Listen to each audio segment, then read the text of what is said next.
Hi ಗೆಳೆಯರೇ, Sunday free ಇರೋದ್ರಿಂದ family ಜೊತೆಗೆ ಕಪ್ಪದ ಗುಡ್ಡಕ್ಕೆ ಹೋಗೋ ಪ್ಲ್ಯಾನ್ ಮಾಡಿ ಹೊರಟಿದ್ದೀವಿ.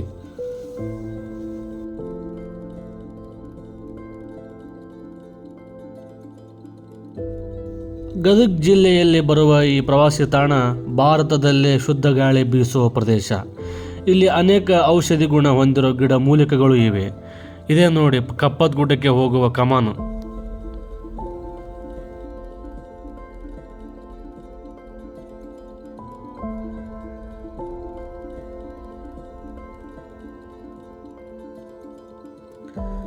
ಇಲ್ಲಿ ಕರಡಿ, ಚಿರತೆ, ಕಾಡು ಕುರಿಗಳು, ನವಿಲುಗಳು ವಾಸವಾಗಿವೆ.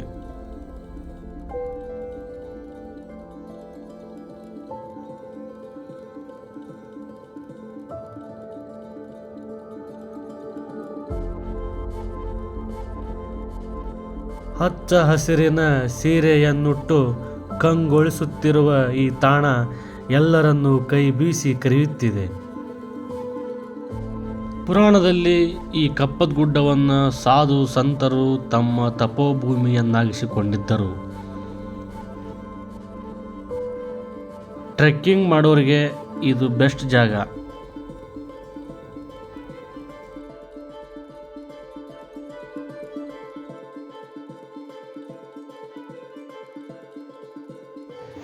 ಈ ಗುಡ್ಡದಾಗ ಚಿನ್ನ, ಮ್ಯಾಗ್ನೀಸ್, ತಾಮ್ರ, ಕ್ಯಾಲ್ಸಿಯಂ ಅನೇಕ ಖನಿಜಗಳಿವೆ.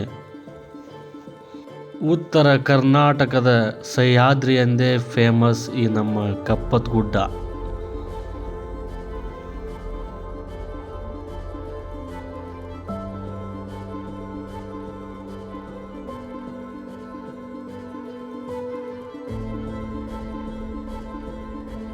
ಕಪಿಲ ಮಹರ್ಷಿಯ ಪಾದಸ್ಪರ್ಶದಿಂದ ಕಪ್ಪದ ಗುಡ್ಡವೆಂದು, ದ್ರೋಣಾಚಾರ್ಯರ ಆಗಮದಿಂದ ದ್ರೋಣಗಿರಿಯು ಎಂದು, ಇಲ್ಲಿ ಹೇರಳವಾಗಿ ಸಿಗುವ ಬಂಗಾರದಿಂದ ಸುವರ್ಣಗಿರಿ ಎಂದು ಈ ಕಪ್ಪದ ಗುಡ್ಡ ಕರೆಸಿಕೊಳ್ಳುತ್ತದೆ.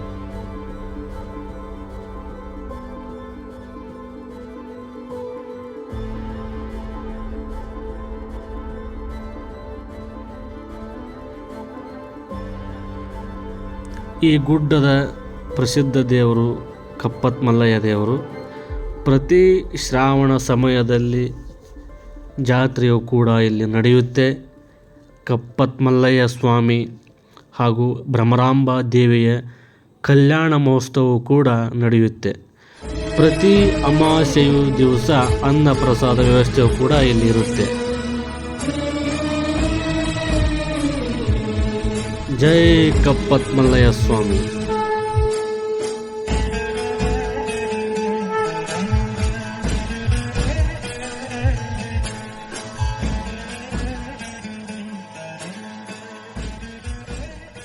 ಅನೇಕ ಔಷಧಿ ಗುಣಗಳ ಸಸ್ಯಗಳನ್ನು ಹೊಂದಿರೋ ಈ ಕಪ್ಪದ ಗುಡ್ಡಕ್ಕೆ ಗಣಿಗಾರಿಕೆ ಕಳ್ಳರ ಕಣ್ಣು ಬಿದ್ದೈತಿ. ಚಿನ್ನ ನಿಕ್ಷೇಪ ಇರುವ ಕಾರಣ ಗಣಿಗಾರಿಕೆ ನಡೆಸಲು ಇಲ್ಲಿ ಹುನ್ನಾರ ಮಾಡಲಾಗೈತಿ. ಇದನ್ನು ತಪ್ಪಿಸಲು ಇಲ್ಲಿಯ ಸ್ವಾಮೀಜಿಗಳು ಹಾಗೂ ಕಪ್ಪದ ಗುಡ್ಡದ ಅಭಿಮಾನಿಗಳು ನರೇಂದ್ರ ಮೋದಿಯವರಿಗೆ, ಪ್ರಧಾನಮಂತ್ರಿಗಳಿಗೆ ಪತ್ರವನ್ನು ಬರೆದು ಪ್ರಧಾನಮಂತ್ರಿಯವರ ಒಂದು ಈ ಕಡೆ ಗಮನವನ್ನು ಸಹ ಸೆಳೆದಿದ್ದಾರೆ.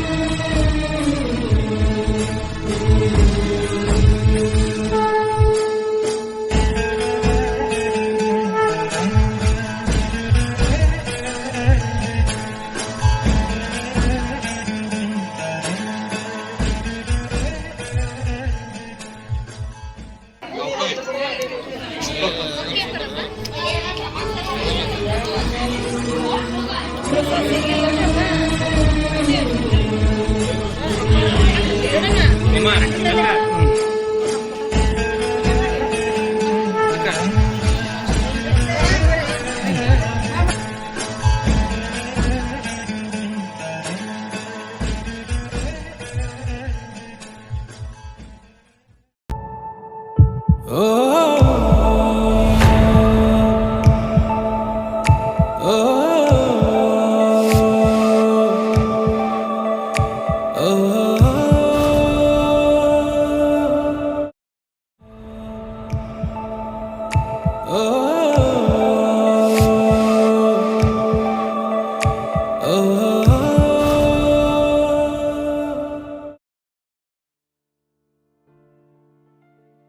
ಶುದ್ಧವಾದ ಆಮ್ಲಜನಕ. ಆ ಕಡೆ ಈ ಕಡೆ ಬೆಟ್ಟ ಗುಡ್ಡಗಳು ಹಚ್ಚ ಹಸಿರಿನಿಂದ ಕೂಡಿರ್ತವೆ. ಚಳಿಗಾಲದಾಗ ಮತ್ತು ಮಳೆಗಾಲದಾಗ ಇಲ್ಲಿ ಬರೋಕ್ಕೆ ಭಾರಿ ಸೂಕ್ತ ಅನಿಸ್ತೈತಿ. ಬೆಟ್ಟ ಗುಡ್ಡಗಳು ಮಂಜುಗಳು ಎರಡೂ ಸೇರಿಕೊಂಡು ನಮಗೆ ಹಿತವನ್ನು ನೀಡ್ತವೆ. ಹಾಗೂ ಈ ಒಂದು ಸಿಟಿ ಜಂಜಾಟದ ಜೀವನ ಬಿಟ್ಟು ಇಲ್ಲಿ ಒಂದಿನ ಕಳೆದ್ರೆ ಎಷ್ಟೋ ಮನಸ್ಸಿಗೆ ನೆಮ್ಮದಿ ಶಾಂತಿಯನ್ನು ಈ ಗುಡ್ಡ, ಈ ಕಪ್ಪತ್ತ ಮಲ್ಲಯ್ಯ ಹಾಗೂ ಇಲ್ಲಿಯ ನಿಸರ್ಗ ನಮಗೆ ಮನಸ್ಸಿಗೆ ಹಿತವನ್ನುಂಟು ಮಾಡ್ತದೆ.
ಅನೇಕ ಗಿಡಮೂಲಿಕೆಗಳನ್ನು ಇಲ್ಲಿಟ್ಟು ಮಾರ್ತಾ ಇದ್ದಾರೆ.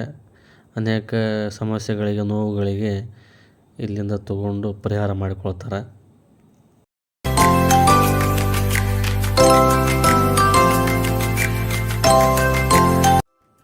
ಬನ್ರಿ ಊಟ ಮಾಡೋನು. ಇದು ಊಟದ ಸಮಯ.